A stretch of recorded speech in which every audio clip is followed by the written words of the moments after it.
friends.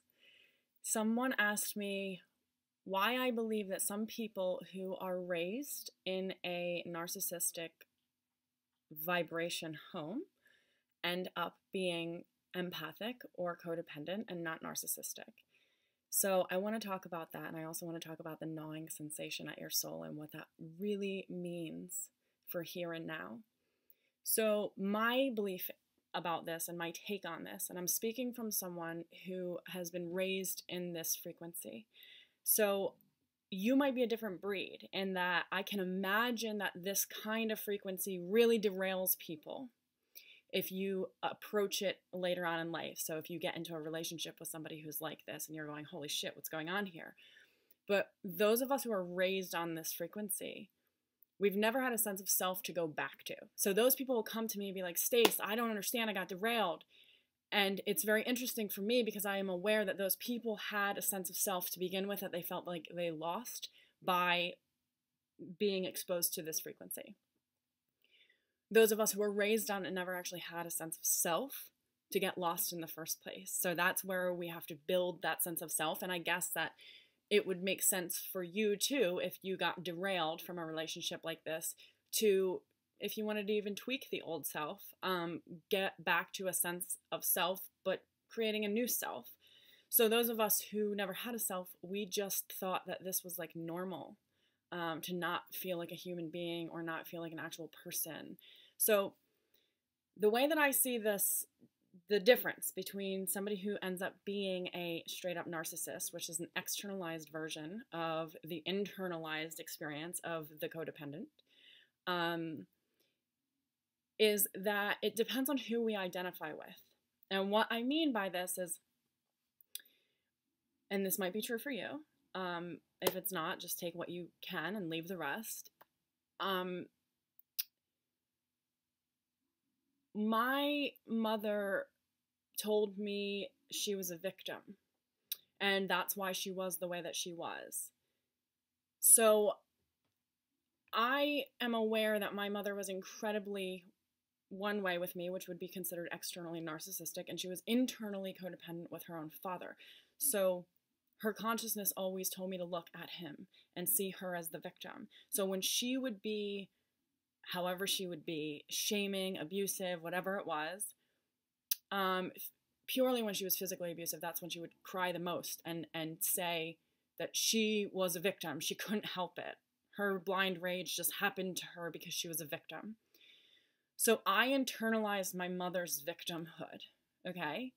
And what that did is it made the inner narcissist stick with me until today. So when I am in a shame pit, that inner narcissist is alive in me, okay?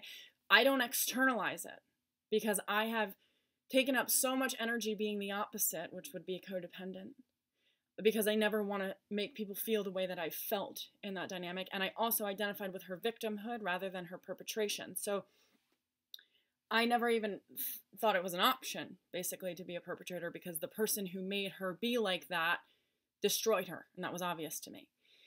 And she was destroying me in the process, but I took it and I overcompensated for that destruction by being very, like, over-the-top creative and loving and nurturing. And, you know, I went through different phases of, like, rebellion for sure, but my personality settled in this overcompensation of not being externally just slicing the shit out of people for absolutely no reason, just like to their core, their character.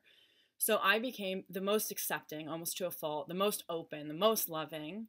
I found all of the people who felt like the rejects in the world, and I would be like, hi, come into my house. I've had to learn a lot of boundaries about that and what that means. But I want you to understand that when I say we have to own the narcissist and come to center, it's because what has happened is that what I believe has happened vibrationally is that the narcissist externalizes their shame and it bounces to a particular degree out into the world, and the codependent internalizes that same shame. And then on top of it, we're coming into bloodlines that are telling us to internalize it, and we're feeling it, and we can't really get out of the shame because it's like threefold going on. So what does this mean entirely? What does this mean for you or for me is that we, as codependents, we're often so shame-based we would never shame somebody else. We wouldn't even think to judge somebody else. We'll judge the shit out of ourselves. Like, and that's the thing, the frequency is going on. The frequency of what somebody could call narcissism is going on within the codependent.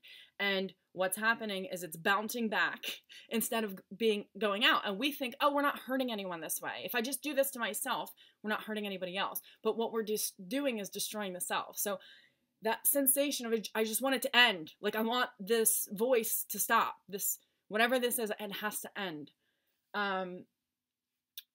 We are bouncing back whatever was put onto us even further inside of ourselves when we adhere to those scripts internally. So if you identified with a perpetrator because you said the only way that I can get love is through this means of acting out in the world, you'll become like them. And you'll externalize that shame and you'll think it's totally justified to do so.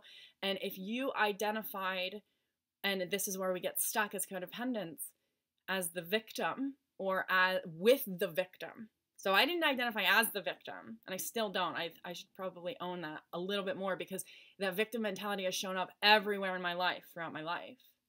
But I identified with her as the victim. That is why I believe that I became empathic and codependent. Purely because I wanted to save her. I understood in all of her rage and her lashings out that, like, she was absent in those moments. And I just wanted my mom back. Not like I ever really had her in the first place, but I definitely had an idealized version that, like, she loved me and that she, you know, whatever. There's some idealization going on there.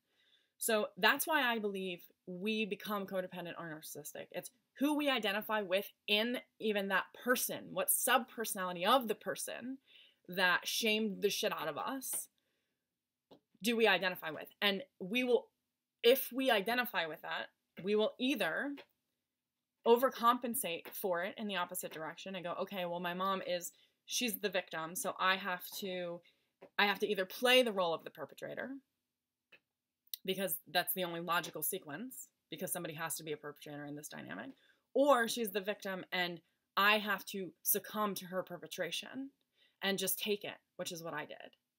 And then we internalize that because, obviously, you know why you internalized it, why we internalized it. It's the only thing that we knew.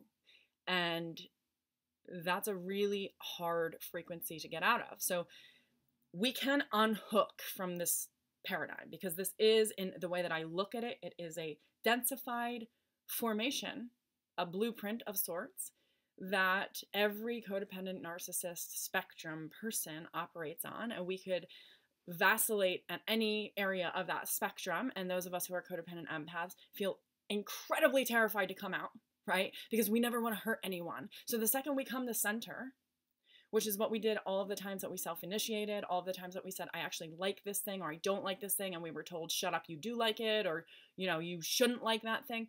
When we came to center, we were told to go back into hiding. So anytime the codependent empath comes out, we feel almost like a perpetrator, or like even a bully, because we're like standing at center going, oh, I'm taking up space and I'm like allowed to be here. Or am I allowed to be here? I should probably go back into hiding, right? Whereas somebody who's externalized the narcissist is already out here. They're already out of themselves so far that they are trying to get back into themselves. We're trying to get out of ourselves in this respect, out of the little self that we've like told ourselves to hide inside of. We're trying to break free of that. And it is like coming out of a cocoon or coming out of a jail cell. And it is terrifying because you're afraid of, you know, that little jail cell has been your home for a really long time, and to come out and to walk in new territory and new terrain feels dangerous and scary. And it is scary, but it's far less dangerous than staying in this frequency. So I know a lot of people, so I was working with somebody the other day, and this is the gnawing at your soul bit, okay? We want to know. We want to know what's going on.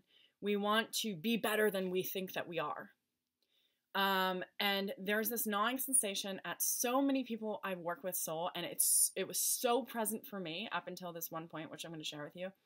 And it was the sensation I could feel, like if I had to put a picture around it, I was a horse inside of a stable, and I was at a race, and the gun had gone off, and everybody else's doors open, but mine didn't. And I was like, what the fuck? You know, like bucking, gnawing at the bit. I'm a super big fingernail biter. So this really related for me because I'm sitting there gnawing at the bit going, why didn't my gate open? Why didn't my gate open? Why didn't my gate open? And I'm taking up all of this frantic energy thinking I should be out there. I should be doing this. I should be doing that. That's the inner narcissist telling me that that's true. That's resisting where I actually am and what I was given the opportunity to do, which in that moment was rest, okay? So we can go, fuck, the gun went off. All these people are in this race. They're in the game. They know what's going on. Why am I not out there? I feel like I should be out here. Why did I even make it this far if I'm not out there? And that's just resistance. That gnawing isn't some sensation of, oh my God, my soul's saying, do this bigger thing. It's your soul saying, chill out until the gate opens. Relax, just stop gnawing. You're using so much energy. And it's almost like the second that I said, okay, fuck it. I'm going to go just rest in the corner of this stable and wait for the gate to open, and I'll just get out there when I do. That's when it's almost like I created enough room energetically to be given wings where other people only actually had like horse hooves. So in that space, I rested, I grew, I gestated it a little bit. And I'm saying all of this to say that when you have that resistance, that sensation of I should be somewhere else, and you're using a lot of energy to establish where you should be, and you're trying systems that aren't working. Like I've never had a business coach. I've never been in a system because I particularly have never worked well in a system, except the narcissistic codependent paradigm system, right? And which is the thing I'm trying to unhook from. So I can now see it for what it is and go, oh, I'm going to just like literally, if that's a good representation for you, just literally see it below you and unhook from the paradigm, and you'll feel the sensation of relief of like, holy shit, that's such a heavy paradigm. But that inner gnawing that says you're not enough, you're not where you should be. It is not your soul striving. It is resistance to being where you actually are. And that is the inner narcissist at work against yourself, saying, well, you shouldn't be here. Look at you. You really fucked up this time. You always do. You're not where you should be. Blah, blah, blah, blah, blah. God knows more than the inner voice where you should be. And wherever that is where you actually are. And when we can get to where we actually are, we have enough feet on the ground to actually step out with confidence when the gate opens for us. So I just want to reframe that gnawing sensation. And I want you to recognize that resistance is the same as the narcissistic paradigm that told you you shouldn't be who, what, and how you are. And if you recognize it as such, that it's simply resistance, you can stop gnawing at the bit, which is going to save your teeth. It's going to save your fingernails if you're a nail biter. And it's going to give you the energy to actually confidently step foot out there when your gate opens. So I really hope that that is helpful for you today. It was helpful for me to recognize that life forced me to stop gnawing. All of my energy, my son, when he had a heart attack, all of my energy condensed into this. I don't want anything else. I'm not striving for anything else out there. I don't care about any of that. I just want him to live through the night. And it was almost that condensation that made room for all of the things I thought that I should be to come in to me instead of me having to go out and get them. So I don't want life to kick you in the ass that hard. I mean, if it has to, whatever, let it. But that was huge for me to recognize the space that I created by not wanting anything else but my one wish, which was just for my son to live through the night. So I have something else for you guys, which is a fun little goodies thing. If you are like me, you love surprises, and I got gifted this spiritual goodies box, which is so cute. I love the subscription boxes because it's like Christmas morning. So if you guys are interested in checking out this spiritual goodies, I have a code for you, and I want to show you some of the things that I got. But the code is Empoweress10, and let me show you this. It's spiritual-goodies.com. Guys, I got these super cute little meditation incense, and look at this. I've been like manifesting the shit out of a singing bowl, a new one, forever, and I haven't taken the initiative to go get it. A singing bowl came in my little package. There's much more that came in actually too, which is my cute little inhale, exhale, very gripped socks and some crystals and a necklace. It was super cute. So if you guys are like me and love surprises, oh my god, and look at the box. The box itself is super cute. Check it out. I'm a big fan. So, and you can get $10 off. There's no way that you would have been able to get all of that stuff. It's like $40 a month. You can get it for $30. There's no way you'd be able to get all that stuff for $30 in a different situation. So I am so glad you're here. Thanks for letting me be here and letting me share, and yeah, just letting me be who I am, how I am, when I am, and where I am, because this is where I am. So I'll talk to you guys soon.